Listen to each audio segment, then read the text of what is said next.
శాంతి. ఈరోజు తేదీ 9/12/2024. ప్రాతఃమురళి. మధురమైన పిల్లలు, వినాశనానికి ముందే అందరికీ తండ్రి పరిచయాన్ని ఇవ్వాలి. ధారణ చేసి ఇతరులకు అర్థం చేయించండి. అప్పుడు ఉన్నత పదవి లభించగలదు. ప్రశ్న: రాజయోగి విద్యార్థులకు తండ్రి డైరెక్షన్ ఏమిటి? జవాబు: మీకు ఇచ్చిన డైరెక్షన్ ఏమిటంటే, ఒక్క తండ్రికి చెందిన వారిగా అయిన తర్వాత ఇక ఇతరులపై మనస్సు పెట్టుకోకూడదు. ప్రతిజ్ఞ చేసిన తర్వాత మళ్ళీ పతితులుగా అవ్వకూడదు.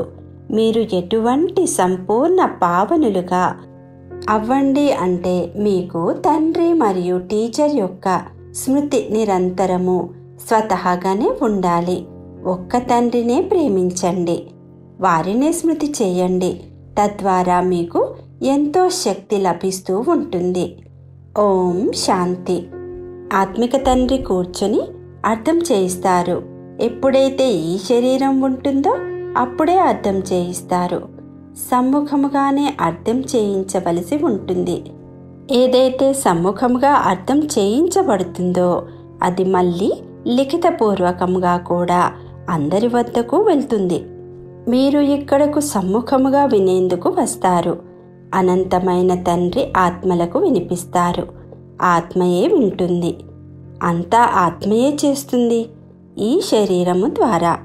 అందుకే మొట్టమొదట స్వయాన్ని ఆత్మగా తప్పకుండా భావించాలి.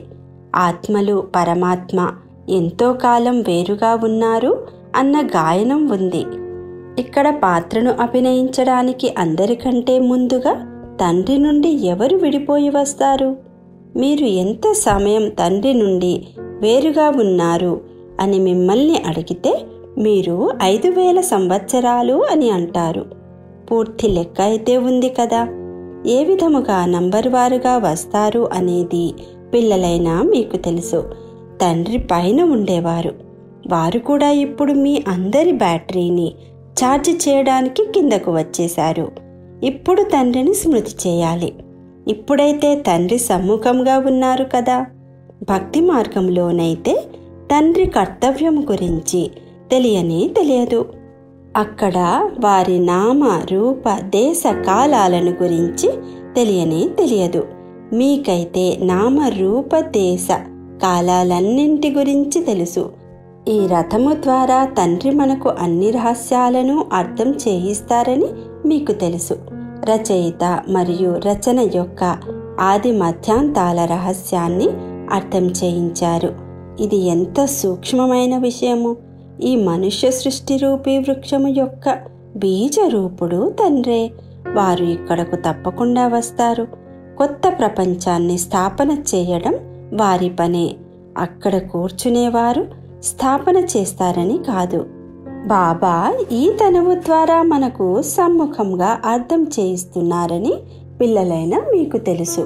రచయిత మరియు రచన యొక్క ఆది మధ్యాంతాల రహస్యాన్ని అర్థం చేయించారు.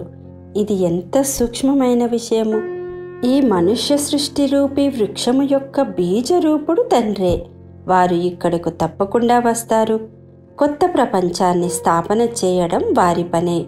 అక్కడ కూర్చుని వారు స్థాపన చేస్తారని కాదు. బాబా ఈ తనువు ద్వారా మనకు సమ్ముఖంగా అర్థం చేయిస్తున్నారని పిల్లలైన మీకు తెలుసు. ఇది కూడా తండ్రి ప్రేమే కదా. ఇంకెవరికి వారి చరిత్ర గురించి తెలియదు. గీత ఆది సనాతన దేవీ దేవతా ధర్మము యొక్క శాస్త్రము. ఈ జ్ఞానము తర్వాత వినాశనం జరుగుతుందని కూడా మీకు తెలుసు. వినాశనం తప్పకుండా జరగనున్నది. ఇతర ధర్మస్థాపకులు ఎవరైతే వస్తారో వారు వచ్చినప్పుడు వినాశనం జరగదు. వినాశన సమయమే ఇది. అందుకే మీకు ఏ జ్ఞానమైతే లభిస్తుందో అది మళ్ళీ అంతమైపోతుంది. పిల్లలైన మీ బుద్ధిలో ఈ విషయాలన్నీ ఉన్నాయి. మీరు రచయిత మరియు రచనలను తెలుసుకున్నారు. వాస్తవానికి రెండూ అనాదియే. అవి నడుస్తూనే ఉంటాయి. సంగమములో రావడమే తండ్రి పాత్ర. భక్తి అర్థకల్పం నడుస్తుంది. జ్ఞానము అలా నడవదు. జ్ఞాన వారసత్వము అర్థకల్పము కొరకు లభిస్తుంది. జ్ఞానమైతే ఒకేసారి కేవలం సంగమంలోనే లభిస్తుంది. మీ ఈ క్లాస్ ఒకేసారి జరుగుతుంది. ఈ విషయాలను బాగా అర్థం చేసుకుని మళ్ళీ ఇతరులకు అర్థం చేయించాలి కూడా. పదవి ఆధారమంతా సేవపైనే ఉంది. పురుషార్థము చేసి ఇప్పుడిక కొత్త ప్రపంచంలోకి వెళ్ళాలని మీకు తెలుసు. ధారణ చేసి ఇతరులకు అర్థం చేయించాలి. దీనిపైనే మీ పదవి ఆధారపడి ఉంది. వినాశనము జరిగే కంటే ముందే అందరికీ తండ్రి పరిచయాన్ని ఇవ్వాలి మరియు రచన యొక్క ఆది మధ్యాంతాల పరిచయాన్ని ఇవ్వాలి. జన్మ జన్మాంతరాల పాపాలు అంతమైపోవాలని మీరు కూడా తండ్రిని స్మృతి చేస్తారు. ఎప్పటి వరకైతే తండ్రి చదివిస్తూ ఉంటారో అప్పటి వరకు స్మృతి తప్పకుండా చేయాలి. చదివించే వారితో యోగమైతే ఉంటుంది కదా. టీచర్ చదివిస్తారు కావున అతనితో యోగం ఉంటుంది. యోగము లేకుండా ఎలా చదవగలరు? యోగము అనగా చదివించే వారి యొక్క స్మృతి. వీరు తండ్రి కూడా, టీచరు కూడా, సద్గురువు కూడా 3 రూపాలలోనూ పూర్తిగా స్మృతి చేయవలసి ఉంటుంది. ఈ సద్గురువు మీకు ఒకేసారి లభిస్తారు. జ్ఞానముతో సద్గతి లభించింది. దానితో ఇక గురువుల ఆచారమే సమాప్తమైపోతుంది. తండ్రి టీచరు యొక్క ఆచారము నడుస్తుంది. గురువు యొక్క ఆచారము సమాప్తమైపోతుంది. సద్గతి లభించేసింది కదా. నిర్వాణధామంలోకి మీరు ప్రాక్టికల్గా వెళ్తారు. మళ్ళీ మీ సమయానుసారముగా పాత్రను అభినయించడానికి వస్తారు. ముక్తి, జీవన్ముక్తి రెండూ మీకు లభిస్తాయి. ముక్తి కూడా తప్పకుండా లభిస్తుంది. కొద్ది సమయము కొరకు ఇంటికి వెళ్ళి ఉంటారు. ఇక్కడైతే శరీరముతో పాత్ర అభినయించవలసి ఉంటుంది. చివరిలో పాత్రధారులందరూ వచ్చేస్తారు. నాటకము ఎప్పుడైతే పూర్తవుతుందో అప్పుడు పాత్రధారులందరూ స్టేజి పైకి వచ్చేస్తారు. ఇప్పుడు కూడా పాత్రధారులందరూ స్టేజి పైకి వచ్చి ఉన్నారు. ఎంత ఘోరమైన గందరగోళం ఉంది. సత్యయుగము ఆదిలో ఇటువంటి ఘోరమైన గందరగోళం ఉండేది కాదు. ఇప్పుడైతే ఎంతటి అశాంతి ఉంది. ఇప్పుడు ఏ విధముగా తండ్రికి సృష్టి చక్రం యొక్క జ్ఞానం ఉందో అలాగే పిల్లలకు కూడా జ్ఞానము ఉంది. బీజానికి తన వృక్షము ఎలా వృద్ధి చెంది అంతమవుతుంది అన్న జ్ఞానం ఉంది కదా. ఇప్పుడు మీరు కొత్త ప్రపంచం యొక్క అంటును కట్టేందుకు లేక ఆది సనాతన దేవీ దేవతా ధర్మం యొక్క అంటును కట్టేందుకు కూర్చుని ఉన్నారు. ఈ లక్ష్మీనారాయణులు రాజ్యాన్ని ఎలా పొందారో అన్నది మీకు తెలుసు. ఇప్పుడు మనం కొత్త ప్రపంచం యొక్క యువరాజులుగా అవుతామని మీకు తెలుసు. ఆ ప్రపంచంలో ఉండేవారందరూ స్వయాన్ని యజమానులుగానే పిలుచుకుంటారు కదా. ఏ విధముగా ఇప్పుడు కూడా అందరూ భారత్ మా దేశము అని అంటారు కదా. ఇప్పుడు మనము సంగమములో నిలబడి ఉన్నామని, శివాలయములోకి వెళ్ళనున్నామని మీరు భావిస్తారు. ఇప్పుడిక అక్కడికి వెళ్ళిపోనున్నాము. మనము వెళ్ళి శివాలయానికి యజమానులుగా అవుతాము. మీ లక్ష్యము ఉద్దేశ్యము ఇది. యథా రాజా రాణి తథా ప్రజ అందరూ శివాలయానికి యజమానులుగా అవుతారు. ఇకపోతే రాజధానిలో భిన్న భిన్న పదవులైతే ఉండనే ఉంటాయి. అక్కడ మంత్రులు ఎవరూ ఉండనే ఉండరు. ఎప్పుడైతే పతితులుగా అవుతారో అప్పుడే మంత్రులు ఉంటారు. లక్ష్మీనారాయణులు లేక సీతారాముల యొక్క మంత్రులు అని మీరు విని ఉండరు. ఎందుకంటే వారు స్వయం సతోప్రధానమైన పావన బుద్ధి కలవారు. మళ్ళీ ఎప్పుడైతే పతితులుగా అవుతారో అప్పుడు రాజు రాణులు సలహాలు తీసుకునేందుకు ఒక మంత్రిని పెట్టుకుంటారు. ఇప్పుడైతే చూడండి, అనేక మంది మంత్రులు ఉన్నారు. ఇది చాలా ఆనందకరమైన నాటకము అని పిల్లలైనా మీకు తెలుసు. నాటకము ఎప్పుడూ ఆనందాన్ని కలిగించేదిగానే ఉంటుంది. సుఖము కూడా ఉంటుంది, దుఃఖము కూడా ఉంటుంది. ఈ అనంతమైన నాటకము గురించి పిల్లలైన మీకే తెలుసు. ఇందులో ఏడవవలసిన, పెడబొబ్బలు పెట్టవలసిన విషయమే లేదు. గతించిన దానిని గతంగానే చూడండి. ఈ సృష్టి నాటకము తయారై సిద్ధంగా ఉన్నది. అదే ఇప్పుడు జరుగుతుంది. ఇప్పుడు కొత్తగా ఏమీ తయారయ్యేది లేదు. జరగరానిది ఏమైనా జరిగినా చింతించాల్సిన అవసరమేమీ లేదు. ఈ నాటకము మీ బుద్ధిలో ఉంది. మనము ఇందులోని పాత్రధారులము. మన 84 జన్మల పాత్ర అక్యురేట్గా అయినది మరియు అవినాశి అయినది. ఎవరు ఏ జన్మలో ఏ పాత్రను అభినయిస్తూ వచ్చారో అదే అభినయిస్తూ ఉంటారు. నేటికి 5000 సంవత్సరాల క్రితం కూడా మీతో స్వయాన్ని ఆత్మగా భావించండి అనే చెప్పాను. గీతలో కూడా ఈ పదాలు ఉన్నాయి. మీకు తెలుసు, తప్పకుండా ఆది సనాతన దేవీదేవతా ధర్మము ఎప్పుడైతే స్థాపన అయ్యిందో అప్పుడు తండ్రి అన్నారు, దేహపు సర్వధర్మాలను వదిలి స్వయాన్ని ఆత్మగా భావించండి మరియు తండ్రిని స్మృతి చేయండి. మన్మనా భవ అన్న పదము యొక్క అర్థాన్ని అయితే తండ్రి బాగా అర్థం చేయించారు. భాష కూడా ఇదే. ఇక్కడ ఎన్ని భాషలు ఉన్నాయో చూడండి. భాషల విషయంలో కూడా ఎన్ని గొడవలు జరుగుతూ ఉంటాయి. భాష లేకుండానైతే పని నడవదు. ఎటువంటి భాషలు నేర్చుకుని వస్తారంటే ఇక మాతృభాష అంతమైపోతుంది. ఎవరైతే ఎక్కువ భాషలు నేర్చుకుంటారో వారికి బహుమతి లభిస్తుంది. ఎన్ని ధర్మాలుంటే అన్ని భాషలు ఉంటాయి.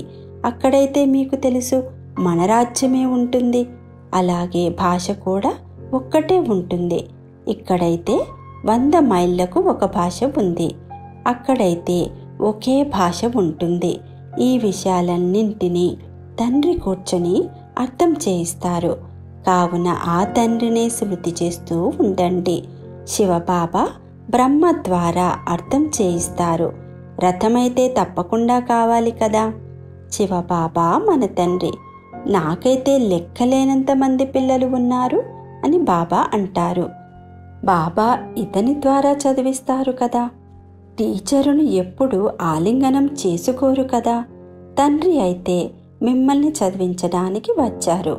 వారు రాజయోగాన్ని నేర్పిస్తారు. కావున వారు టీచర్ అయినట్లు కదా. మీరు విద్యార్థులు. విద్యార్థులు ఎప్పుడైనా టీచర్ను ఆలింగనం చేసుకుంటారా?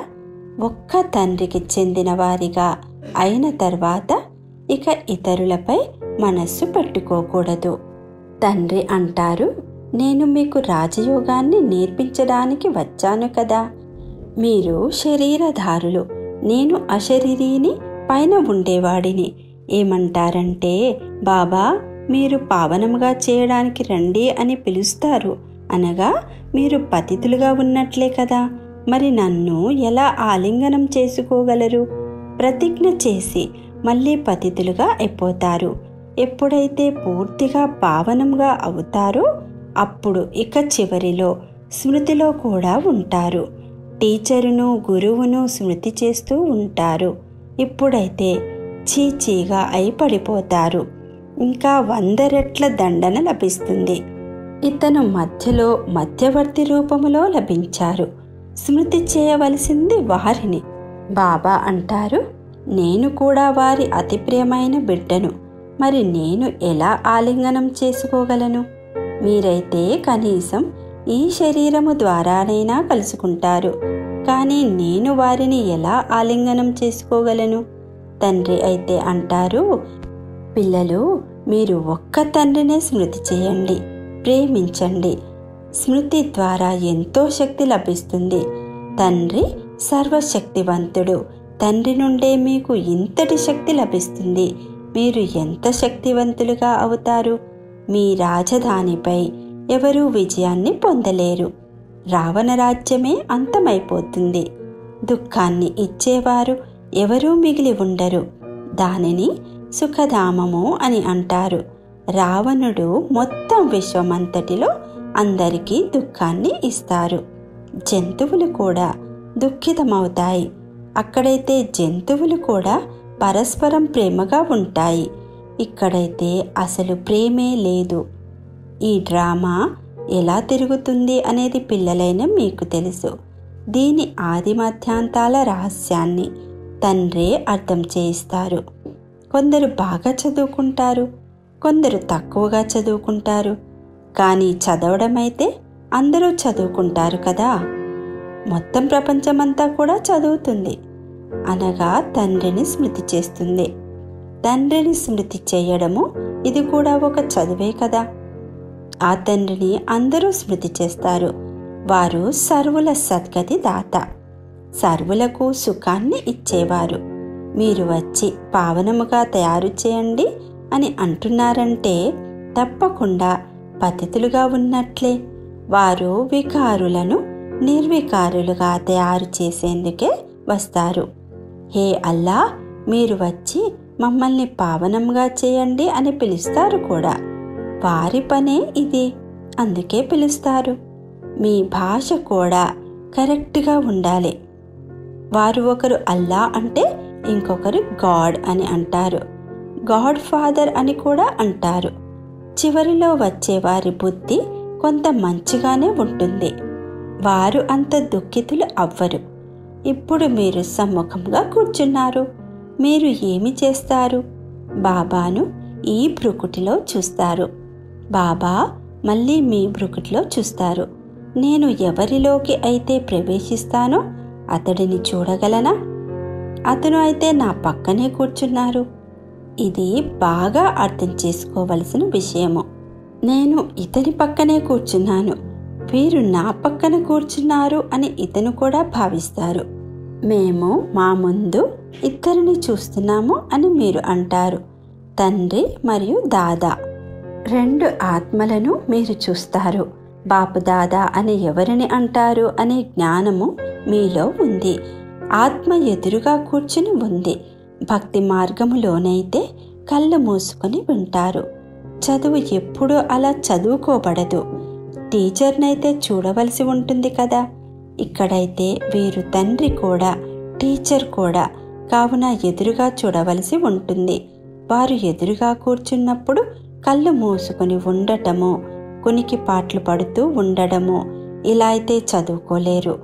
విద్యార్థి టీచర్ను తప్పకుండా చూస్తూ ఉంటారు. లేకపోతే టీచర్ అంటారు, ఇతనైతే కునికి పాటలు పడుతూ ఉంటాడు, ఇతనేమైనా తాగి వచ్చాడా? బాబా ఈ తనువులో కూర్చొని ఉన్నారని, నేను బాబాను చూస్తున్నానని మీ బుద్ధిలో ఉంది. తండ్రి అర్థం చేయిస్తారు.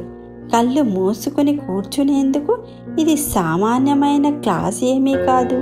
స్కూల్లో ఎప్పుడైనా ఎవరైనా కళ్ళు మూసుకొని కూర్చుంటారా? ఇతర సత్సంగాలను స్కూలు అని అనరు. గీతను వినిపించినా కానీ దానిని స్కూలు అని అనరు. వారిని చూసేందుకు వారేమైనా తండ్రా? కొందరు శివుని భక్తులు ఉంటారు. వారు శివుడినే తలుచుకుంటూ ఉంటారు. చెవుల ద్వారా కథను వింటూ ఉంటారు. శివుని భక్తిని చేసేవారు శివుడినే స్మృతి చేయవలసి ఉంటుంది. ఏ సత్సంగాలలోనూ ప్రశ్నోత్తరాలు ఉండవు. ఇక్కడ ఉంటాయి. ఇక్కడ మీ సంపాదన ఎంతో ఉంది. సంపాదనలో ఎప్పుడూ ఆవలింతలు రావు. ధనం లభిస్తుంది కదా, కావున సంతోషం ఉంటుంది.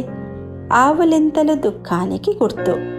రోగగ్రస్తులుగా ఉంటే లేక దివాలా తీసి ఉంటే ఆవలింతలు వస్తూ ఉంటాయి. ధనం లభిస్తూ ఉంటే ఎప్పుడూ ఆవలింతలు రావు. బాబా వ్యాపారి కూడా. రాత్రి వేళలో స్టీమర్లు వచ్చినప్పుడు రాత్రి మేలుకొని ఉండవలసి వచ్చేది. కొందరు బేగంలు రాత్రి వేళలో వచ్చేవారు. అప్పుడు కేవలం స్త్రీల కొరకు మాత్రమే తెరిచి ఉండేది. తండ్రి కూడా అంటారు, ప్రదర్శని మొదలైన వాటిలో స్త్రీల కొరకు విశేషముగా ఒక రోజును ఉంచినట్లయితే ఎంతోమంది వస్తారు. పరదా ధరించేవారు కూడా వస్తారు. అలా పరదా ధరించేవారు ఎందరో ఉంటారు. వారు కార్లలో ఉన్నప్పుడు కూడా పరదా ఉంటుంది. ఇక్కడైతే ఇది ఆత్మ విషయము. జ్ఞానం లభిస్తే పరదా కూడా తెరుచుకుంటుంది. సత్యయుగంలో అయితే పరదా మొదలైనవి ఉండవు. ఇది ప్రవృత్తి మార్గానికి సంబంధించిన జ్ఞానము కదా. అచ్చా, మధురాతి మధురమైన సిక్కీలదే పిల్లలకు మాతపితా బాపుదాదాల ప్రియ స్మృతులు మరియు గుడ్ మార్నింగ్. ఆత్మిక పిల్లలకు ఆత్మిక తండ్రి నమస్తే. ధారణ కొరకు ముఖ్య సారము. మొదటిది, ఈ నాటకము ఎంతో ఆనందకరముగా చేయబడి ఉంది. ఇందులో సుఖము మరియు దుఃఖం యొక్క పాత్ర నిశ్చితమై ఉంది. అందుకే ఏడవవలసిన, పెడబొబ్బలు పెట్టవలసిన విషయమేది లేదు. ఇది తయారు చేయబడిన, తయారవుతూ ఉన్న నాటకము అని బుద్ధిలో ఉండాలి. గతించిన దాని గురించి చింతన చేయకూడదు. రెండవది, ఇది సామాన్యమైన క్లాస్ కాదు. ఇందులో కళ్ళు మూసుకొని కూర్చోకూడదు. టీచర్ను ఎదురుగా చూడాలి. ఆవులింతలు మొదలైనవి రాకూడదు. ఆవులింతలనేవి దుఃఖానికి గుర్తు. వరదానము. సంతుష్టత యొక్క 3 సర్టిఫికెట్లను తీసుకొని తమ యోగి జీవితము యొక్క ప్రభావాన్ని వేసే సహజ యోగి భవ. సంతుష్టత యోగి జీవితం యొక్క విశేష లక్ష్యము. ఎవరైతే సదా సంతుష్టంగా ఉంటారో మరియు సర్వులను సంతుష్టపరుస్తారో అటువంటి వారి యోగి జీవితం యొక్క ప్రభావము ఇతరులపై స్వతహాగా పడుతుంది. ఏ విధంగా సైన్స్ సాధనాల యొక్క ప్రభావము వాయుమండలముపై పడుతుందో అలా సహజ యోగి జీవితం యొక్క ప్రభావం కూడా ఉంటుంది. యోగి జీవితానికి సంబంధించి 3 సర్టిఫికెట్లు ఉంటాయి. మొదటిది స్వయం యొక్క సంతుష్టత, రెండవది తండ్రి యొక్క సంతుష్టత, మూడవది లౌకిక అలౌకిక పరివారం యొక్క సంతుష్టత. స్లోగన్: స్వరాజ్యము అనే తిలకము, విశ్వ కళ్యాణము అనే కిరీటము మరియు స్థితి అనే సింహాసనముపై విరాజమానమై ఉండేవారే రాజయోగులు. ఓం శాంతి.